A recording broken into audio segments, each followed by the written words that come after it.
Imagine you're in Museum Mauritshuis in The Hague, and you're looking at a painting by Bruegel the Elder and Rubens. This one. Now, let's assume you have never read Genesis, the first book of the Bible, and you have never heard the story of Adam and Eve. Looking at this painting, what would you see? Well, you'd probably see a man and a woman, both naked, in beautiful natural surroundings. You would see the woman stretching her arm to pluck a piece of fruit, which she's probably going to eat herself because she's already given another piece to the man by her side. And you will also see a snake dangerously close to her hand.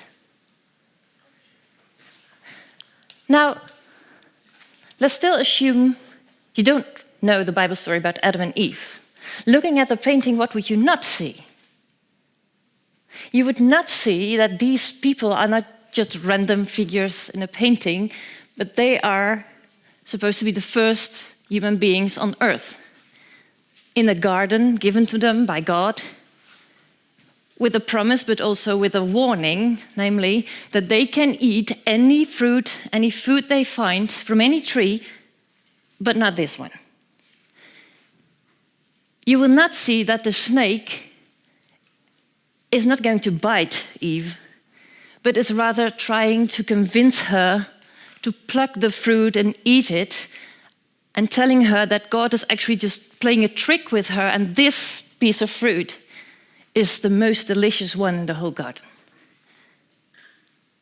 And you will not know that this tree is called the tree of wisdom, and that Adam and Eve are bound to be kicked out of Eden. Now, this is just an example of what Maggi Dawn is trying to tell us in this lecture tonight, but also in her books and in our classes, namely the importance of knowing Bible stories, even if you're not religious, because it will provide you with a more rich, a more abundant knowledge of art, of literature, of music, and even of our language system and justice system.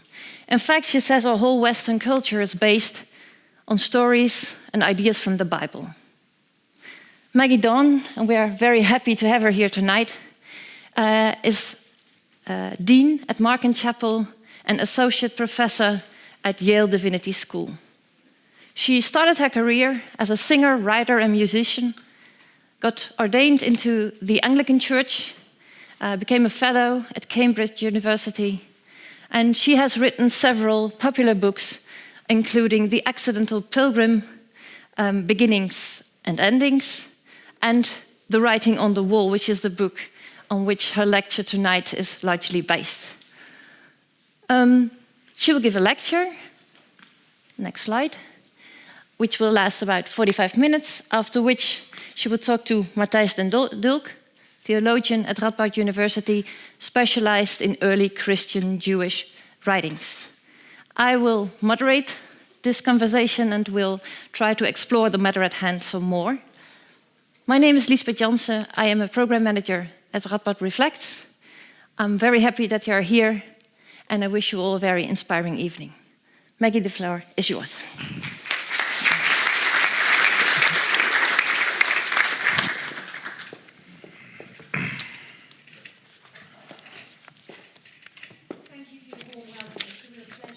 Here with you this evening.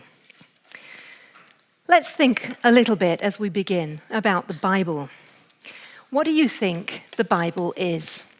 Depending on whether you are a person of the Christian faith or not, the Bible might figure largely in your life or not at all. But even for those who are in the church, a lot of myths exist about the Bible, stories that people think they know what it's about, when maybe that's not really the real story. Some of the myths, let's look at them. That it's a book of morality. Well, maybe it is a little bit of that, but that's only a tiny slice of it. That it's an instruction manual for the Christian faith. I wish it were so easy. In fact, if you're looking for instructions on how to live, the Bible is a very ambiguous and complicated place to try and find them.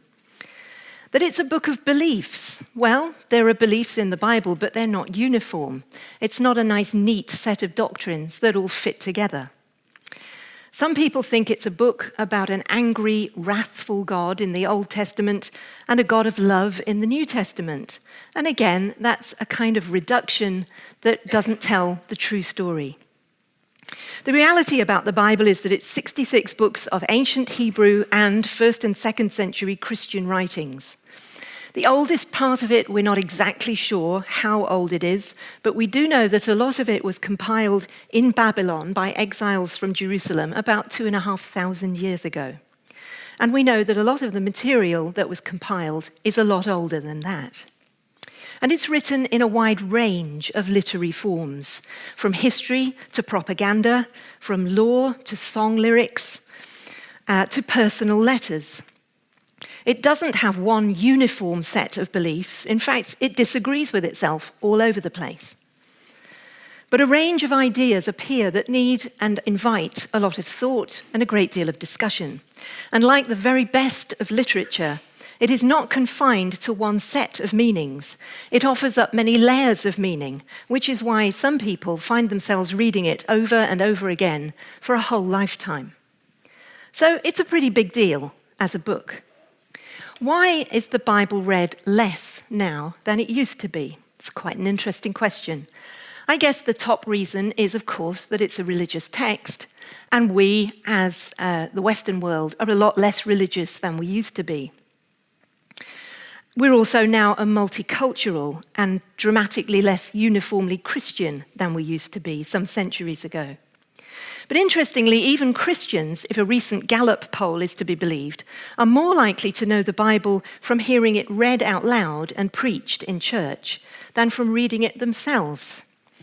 And that's not surprising in a way, because it is not an easy read. If you just start at the beginning without any knowledge at all about what you're reading, it's really quite hard work to get through the text.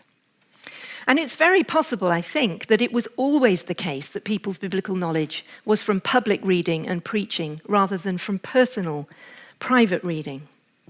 But I think there are other reasons why in our generation we read the Bible less.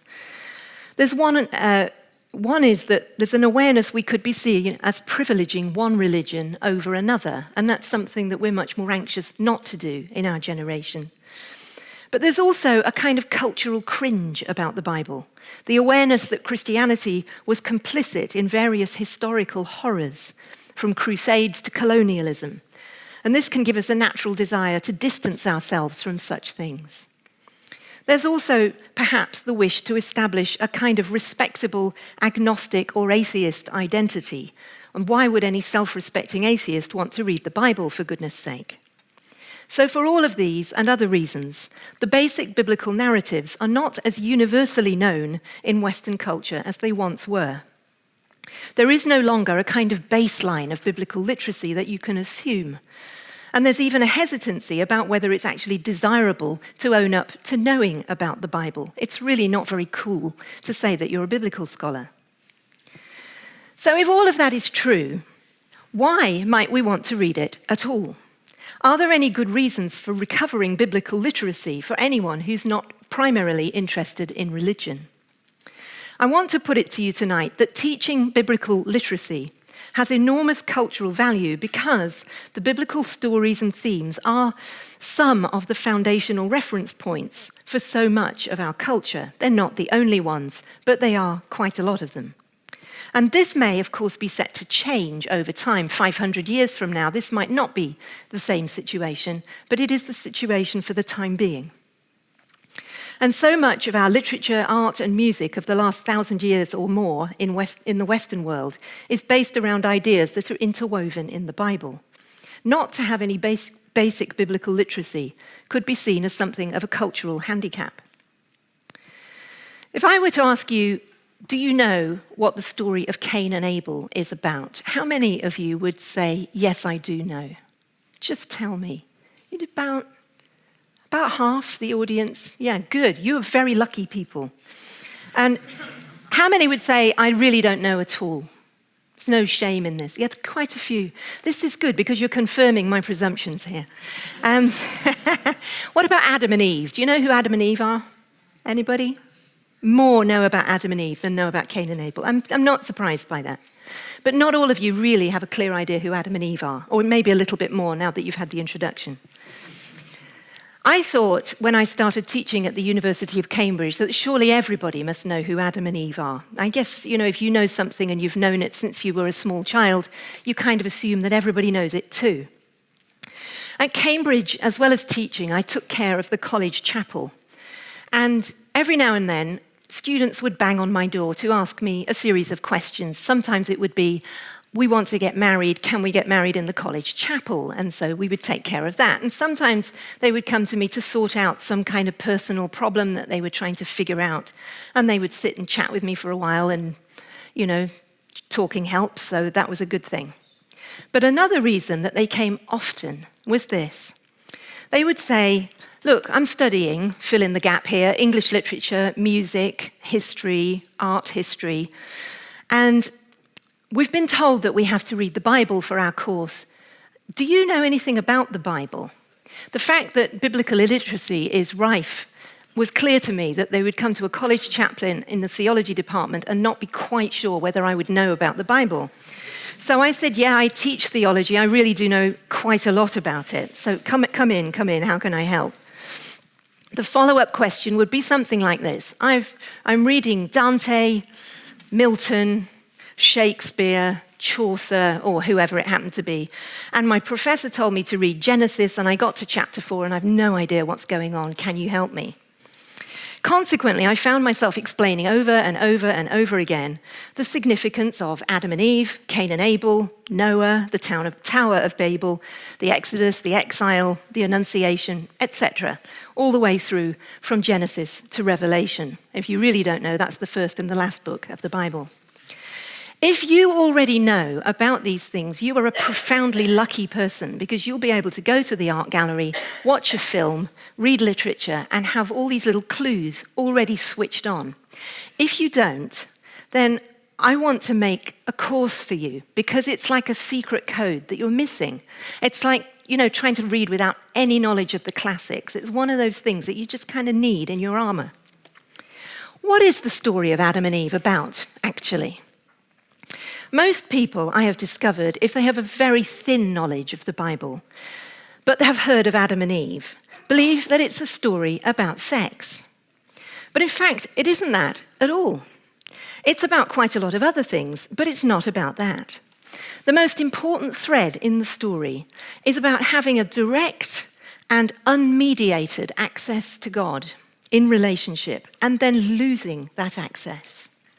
God, at the beginning of the ancient myth, is completely approachable, completely understandable. Imagine that, having a conversation with God where God talks back and you know what is being said to you. It would be an extraordinary thing. Great myth. And God, we are told, walks in the garden with Adam and Eve in the cool of the evening.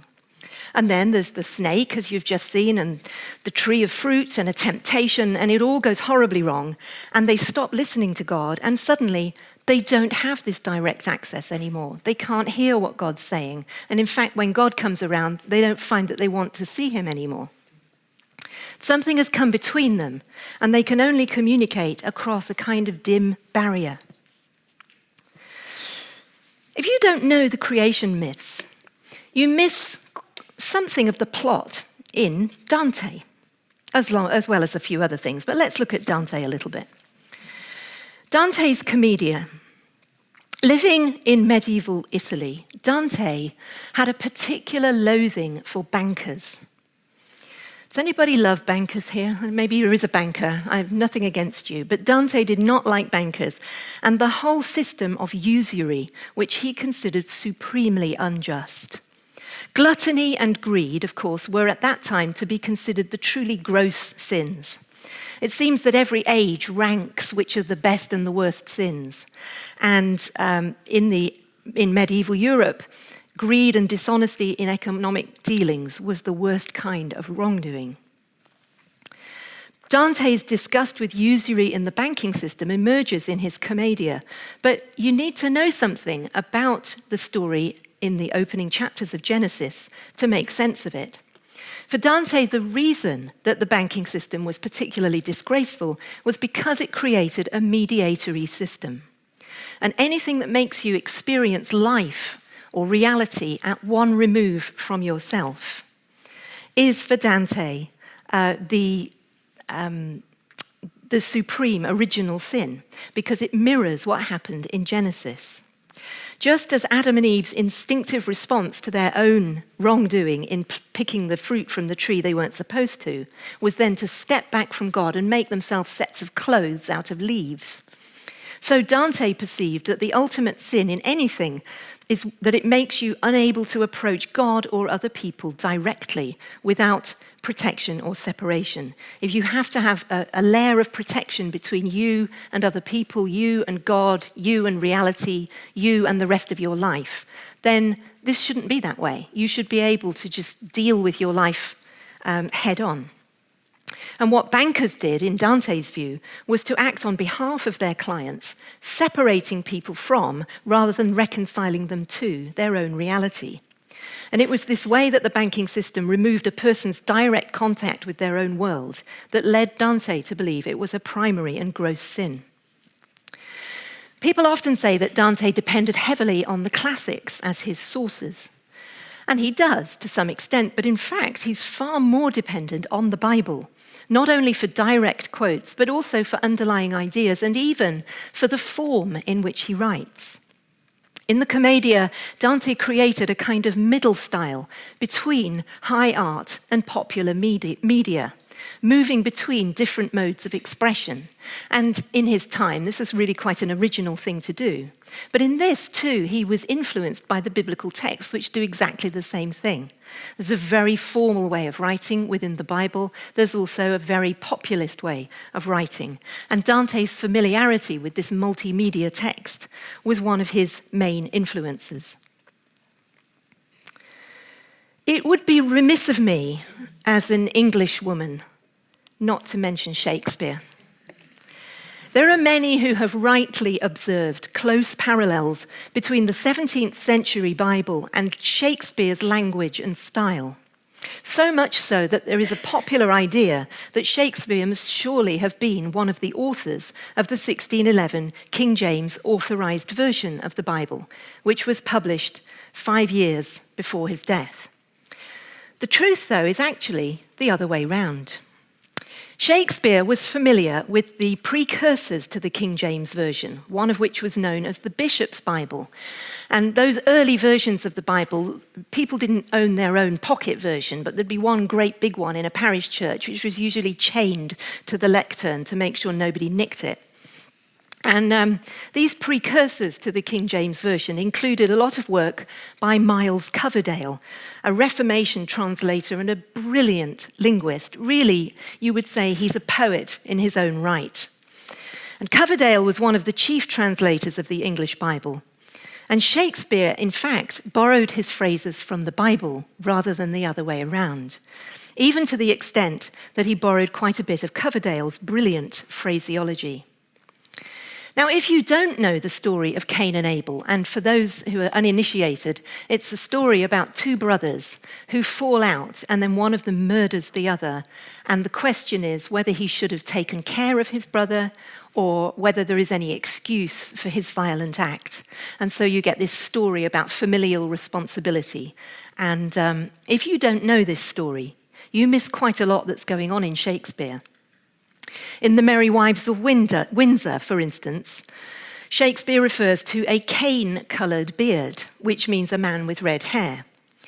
And in Hamlet, there's a reference to the primal eldest curse upon it, a brother's murder, which instantly, that's Cain and Abel.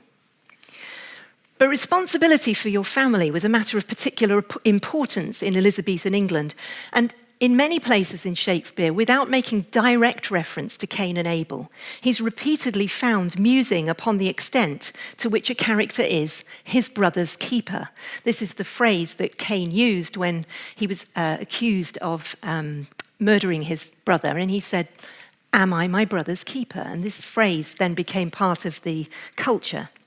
And the moral questions of jealousy and filial responsibility are the underlying ideas in so many of Shakespeare's plays, such as King Lear, Hamlet, Othello, The Merchant of Venice, and so on.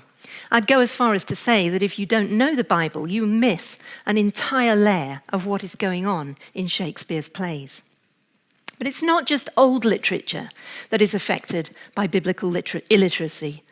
It works across the centuries, from Augustine to Steinbeck, from Chaucer to Stephen King, from Dante to the Doors. Let me offer you one short but brilliant poem that absolutely depends on knowing the stories from Genesis.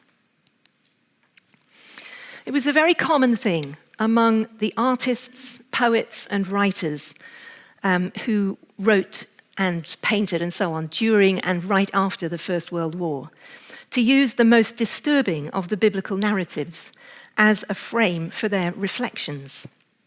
One example of this is the poetry of Wilfred Owen.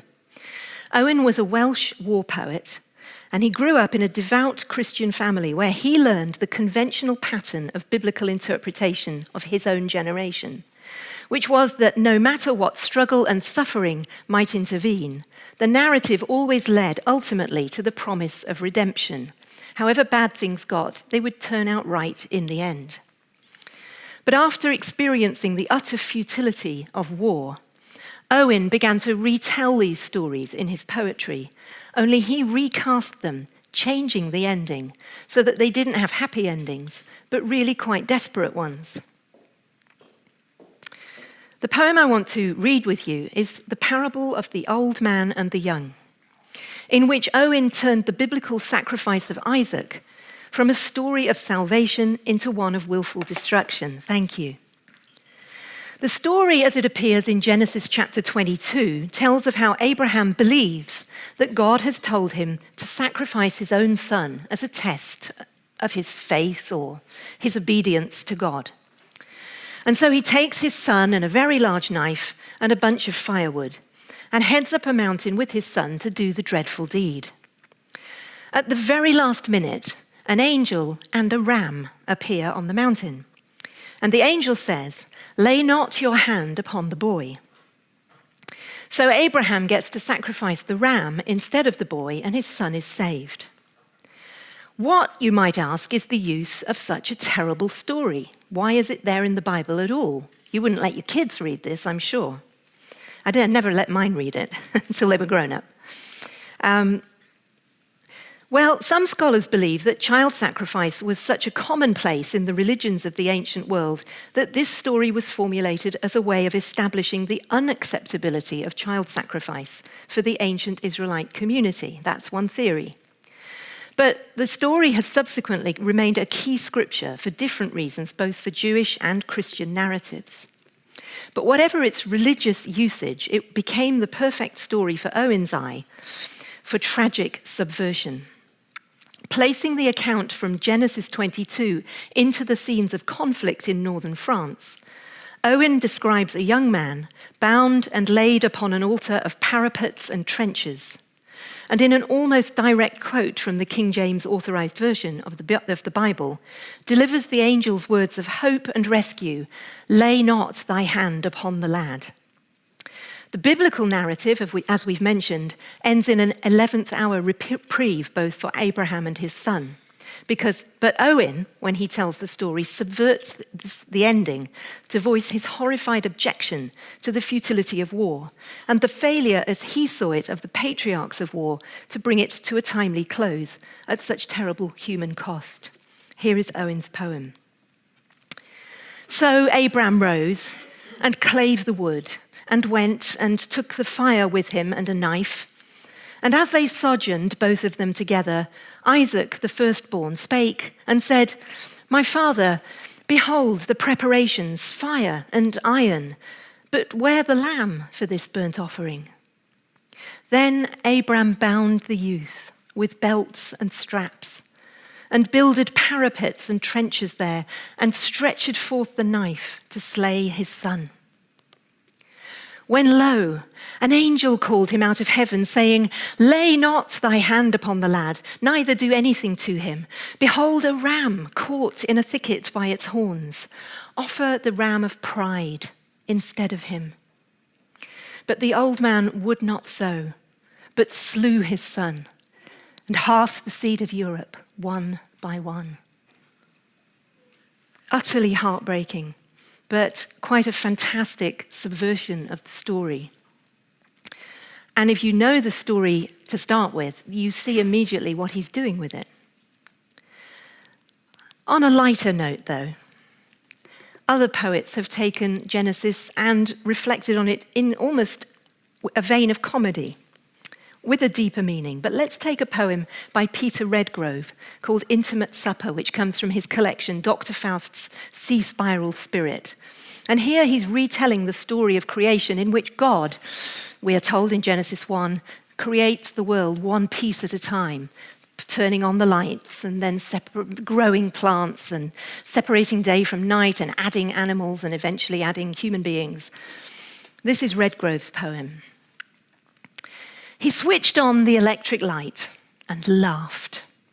He let light shine in the firmament of his ceiling. He saw the great light shine around, and it was good. The great light that rilled through its crystalline pendentives and marveled at its round collection in a cheval glass.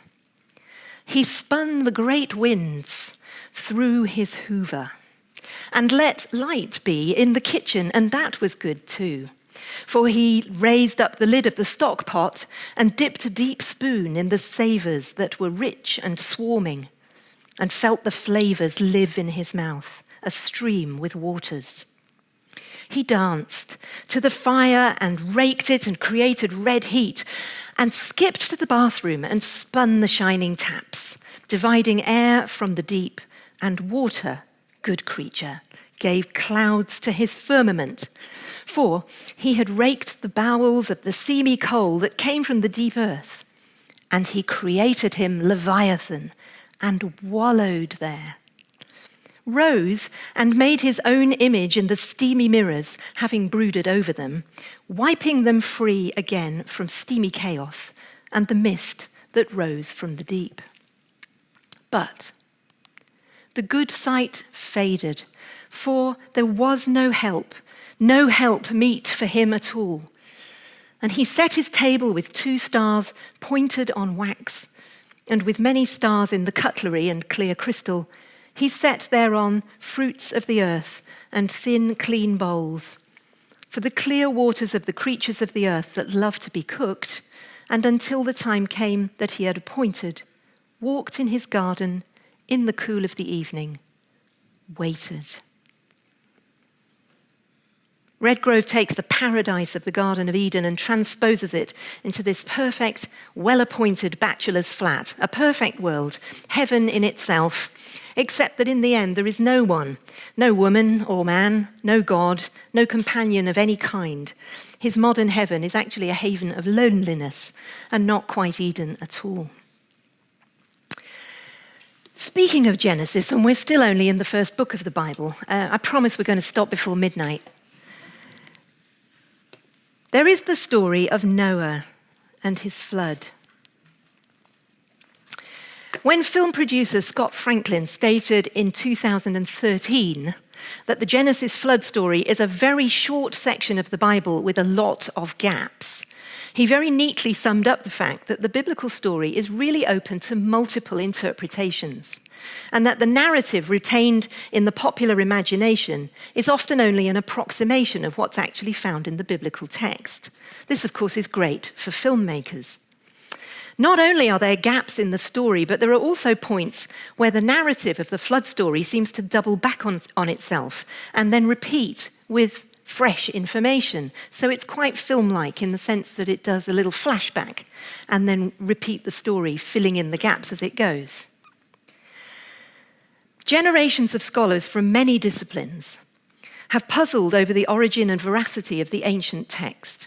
It's generally agreed that there was more than one version of the story in ancient Israel, and that the biblical account and the fact that it has this flashback feature is because it's a composite text extracted from earlier and ancient versions.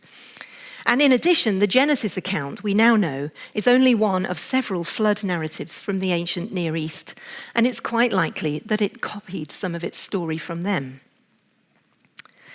There are still, I think, toys and images for children and pictures that turn the story purely into a sea-bound menagerie, all blue skies and clean, friendly animals that just get along. You never see them eating each other, for instance. This is, of course, a far cry from the biblical narrative that has the majority of the earth, its animals, and the population wiped out in a matter of days. So by turns, it can be read as a story of glorious salvation or horrifying destruction. In visual art, the depiction of the story has been given multiple different interpretations depending on which part of the story is emphasized and which century you're looking at. This is Edward Hicks' version, painted in. Sorry, I went too far. This is Edward Hicks' version, painted in 1846, and focuses mostly on what is being saved in the story. So you see all the animals going into the ark. We were just musing over dinner earlier that you see the animals going in 2 by 2. In fact, in the biblical narrative, it says that some of them went in sevens because there were special animals that had a special status, and 7 of each of those were saved, not just 2. So there were 2 of some and 7 of others. But the amusing story from dinner was that some weeks later, there might have been 2 rabbits to begin with, but there were probably 26 before very long. But in this story, in this painting of the story, you don't really see much of the horror excepting those dark clouds brooding. But you don't see anybody being lost. By contrast, this is an illustration for the Bible, also 19th century, and a very brilliant piece of artwork. But the etchings made here show you the horror of being left behind. And what's interesting here, I think, is that you see all of these figures desperately clinging to a rock, probably knowing that they're not going to last much longer, but they're all naked and look slightly orgiastic. And there's a clear indication in this picture that somehow they deserved what was coming to them. They're all naked, and of course this is the middle of the 19th century, and the Victorian concept was that the worst sin of all was not, as Dante would have thought, gluttony and greed, but the worst sin of all was sex in the wrong place or spoken about publicly. So all these poor people are not really seen as tragic, they're just seen as having brought it upon themselves. What gets missed often in the story of the flood is the concept of uncreation. Taken in isolation, the story of the flood seems absolutely horrifying because it gives you some idea that God, having decided that the earth was not to his liking, sat there in heaven trying to dream up the worst and most horrifying way of visiting punishment on people. And what happens that's rather different if you read from chapter 1 through to chapter 9 is you see that there's a kind of bookend around the narrative where what happened in chapter 1 is reversed in chapter 9. Chapter 1, God creates the heavens and the earth, and he separates, we are told, the waters above from the waters below. So it's as if God dips his hand in the water and creates a bubble, and in that vacuum there's, the sky above and the earth, and everything there happens between these two tranches of water. What happens at the beginning of the deluge, beginning in Genesis 6, with this dystopian vision of a world so corrupt, so violent and depraved, God is presented in somewhat anthropomorphic terms as being unable to bear the sight of this implosion of evil and determined to bring the evil to an end rather than bring the people to an end. It's the horrifying dystopian world that he wants to close. So rather than unleashing punishment or divine vengeance, it's more that God is winding the clock back and saying, well, I'll undo what was done. And so you hear in chapter 6, the reverse of creation. The water from below comes up, the water from above comes down, and the whole thing kind of is rewound to the beginning. Having first introduced light to make day and night, then it becomes dark. So the flood story as religious myth stands less as an account of a capricious, judgmental God, and more as a story that encapsulates themes of creation, justice, salvation, and future hope, which is an important one for interpreting one of the central issues in the story, which occupies people more now, I think. Why would it be that a supposedly loving God would create a world and then initiate a catastrophic disaster upon it?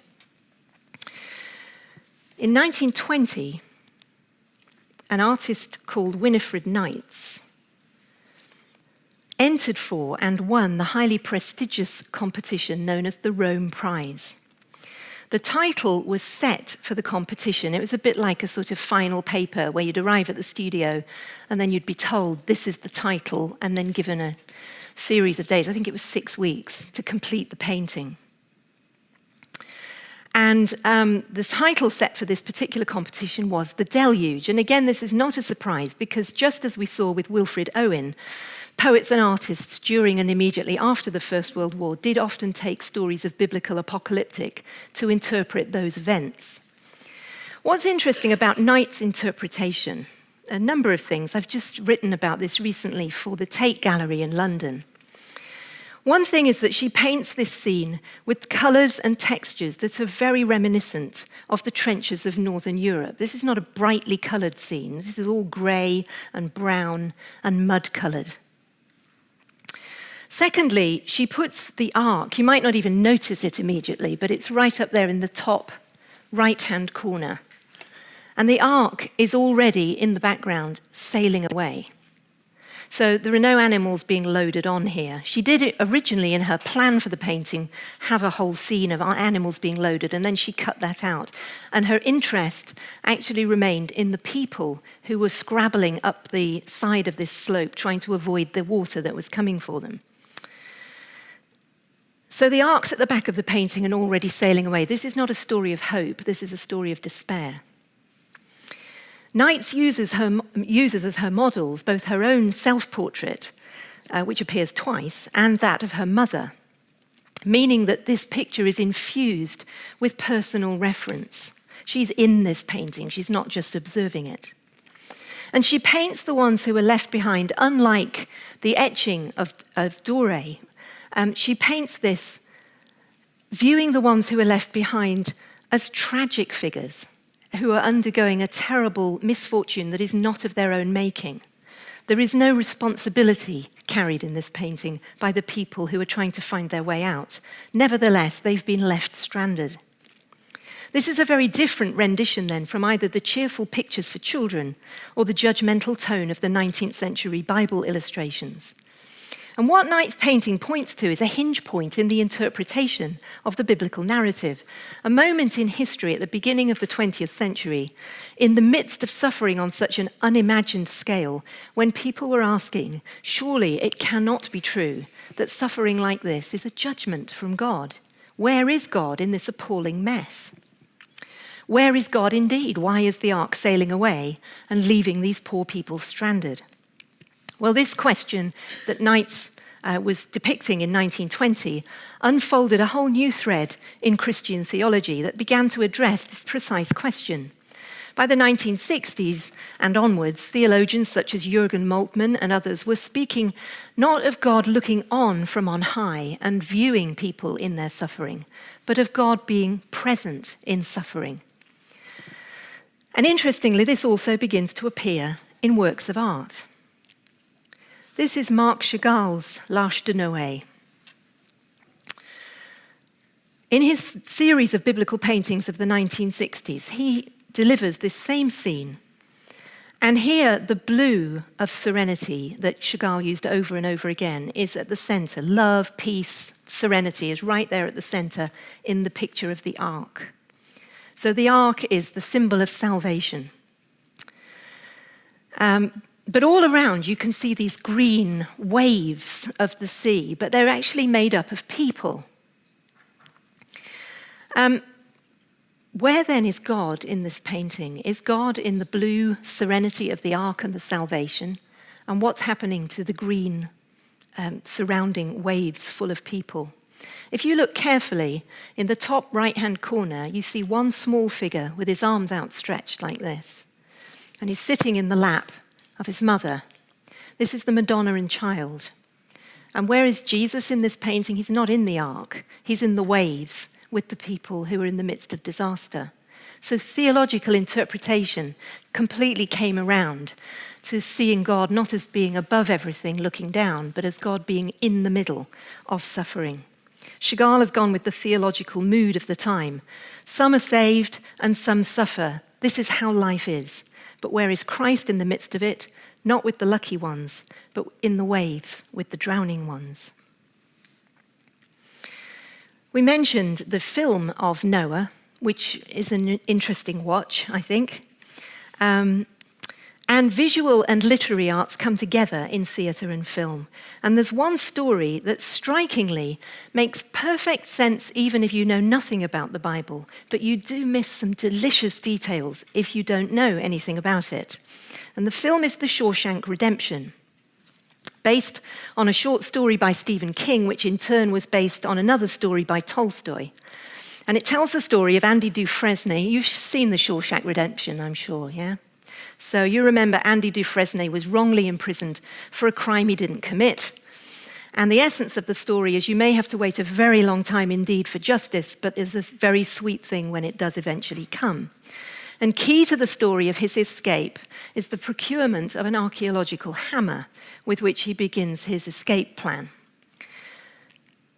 He receives the hammer in the pages of a book, and you may have noticed it is in fact a Bible. But if you look closely, you'll see that it's opened at the pages of Exodus. Now, Exodus is a story of escape from unjust imprisonment. And so if you know what's happening in Exodus, as soon as that Bible is opened, you see Exodus and you go, wow, escape story coming right up. So that's a fun thing. But later on, when he does finally escape, of course, years and years elapse before it happens, but he crawls, if you remember in the movie, for a long time, first through his tunnel and then through a really disgusting sewerage channel. So he's filthy and you can practically smell it as you watch the film. Eventually he crawls out of there and dives down into clean water. And he emerges in this pose, which is the Christian ritual of baptism. And that means I'm going from an old life of darkness to a new life full of light. And so you see Christian ritual emerging in this film.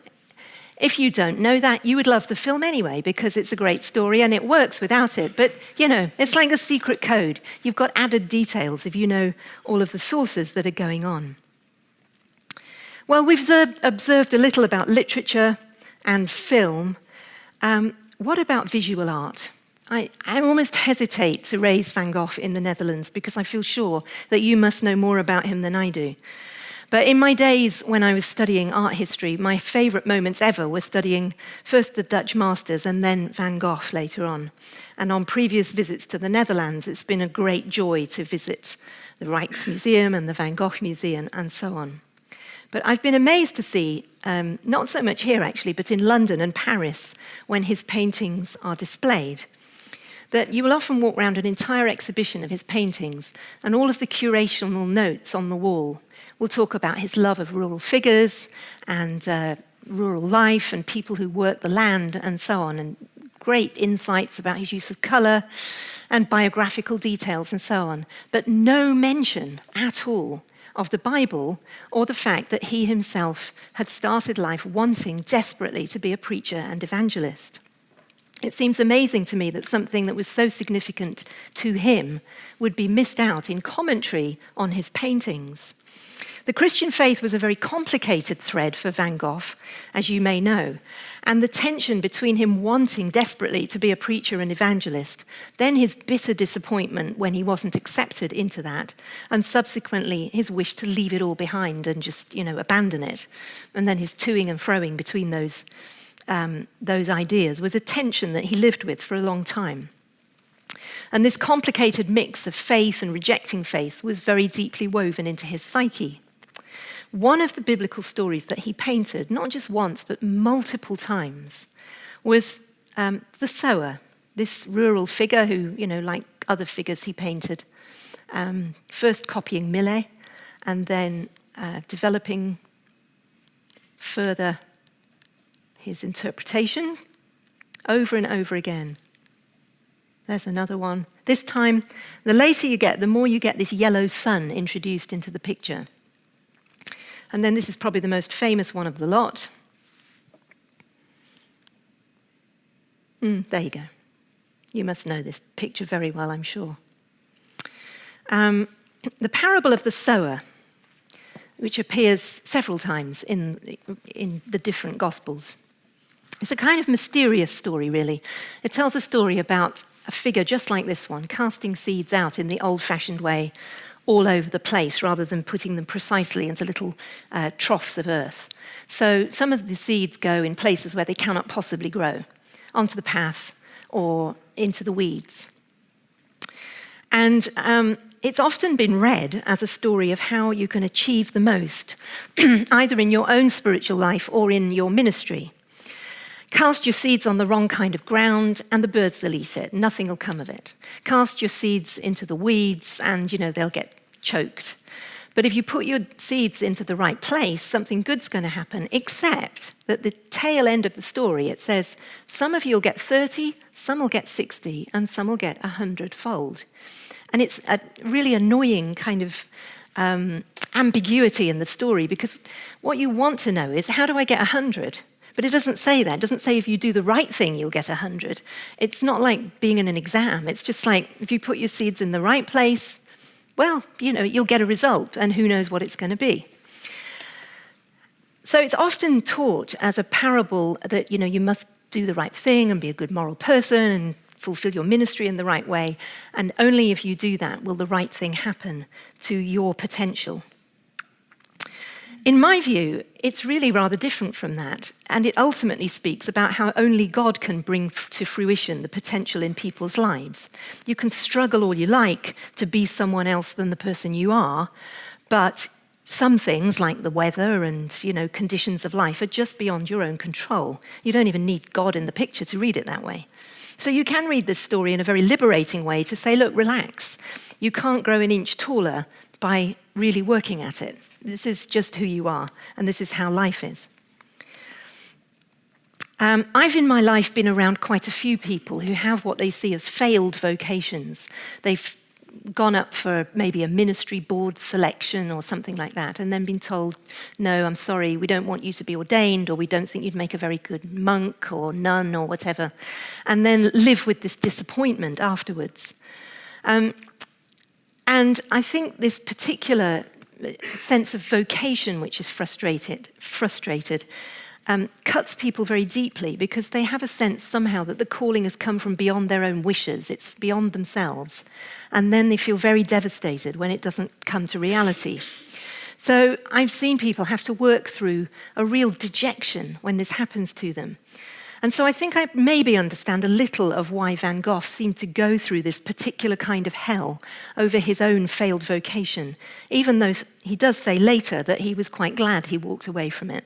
And I'm glad he did too, because look at all those paintings. The parable of the sower was by no means his only religious painting. He did a serious loss, as you may know, but he didn't paint many of them over and over and over again, but this one he did, ever so many times. And he writes to his brother Theo on the 8th of February, 1883, "One does not expect to get from life what one has already learned it cannot give. Rather, one begins to see more clearly that life is a kind of sowing time, and the harvest is not yet here." And 5 years later, he paints this late representation of the sower with the low-hanging sun. It was actually at the Van Gogh Museum that I learned that this is often interpreted as a sunset, but in terms of rural practice, it must surely be a sunrise, because you wouldn't sow seeds at the end of the day, because the ground is cold, so why would you do that? And in this later version of the sower, you see the sun hanging directly over the figure of the sower. And I have to wonder, because the sun is always for Van Gogh a symbol of God's presence.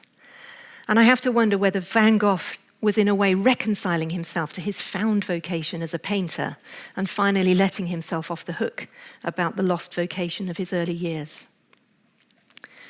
Well, the days are largely gone when people are required to study religion, and in many ways that's a good thing for our culture, and it's certainly a good thing for religion, I think, because forcing people to do it usually has a pretty bad effect.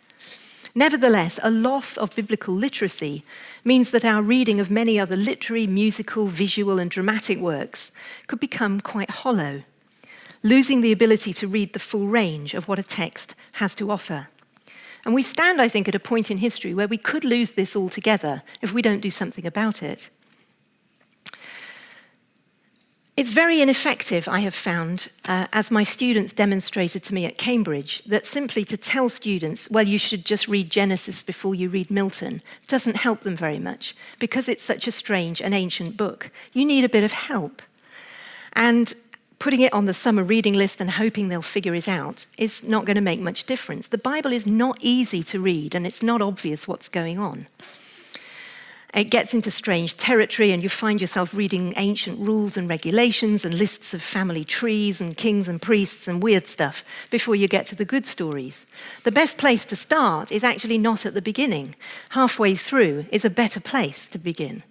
And reading it without some kind of guide is a very confusing endeavor.